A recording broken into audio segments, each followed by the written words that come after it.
ইদানিং মাছ আর মাংস খেতে খুব একটা ভালো লাগে না। আলু ভাজা, ডাল কিংবা ডিমের কোনো হালকা রান্না খেতে খুব ভালো লাগে। সেদিন ডিমের এই রান্নাটা বানিয়ে নিলাম। ডিমটাকে লবণ দিয়ে সেদ্ধ করে ছাড়িয়ে তেলেতে সামান্য লবণ দিয়ে ভেজে নেব। তেলেতে জিরে গরম মশলা ফোড়ন দিয়ে পেঁয়াজ কুচি আদা রসুন দিয়ে ভালো করে ভাজতে দেব।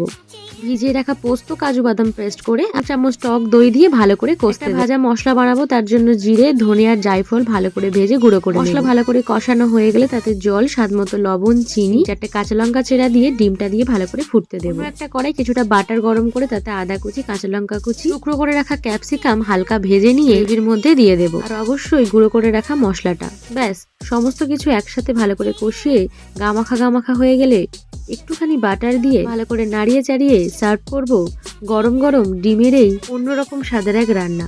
ডিম খেতে আমার একটু বেশি ভালো লাগে, সে ডিম ভাজা কিংবা সেদ্ধ কিংবা তরকারি। যেদিন বাড়িতে ডাল, আলু সেদ্ধ আর ডিম ভাজা থাকে সেদিন তো কথাই নেই। আজকের এই রান্নাটা জাস্ট ফাটাফাটি হয়েছিল।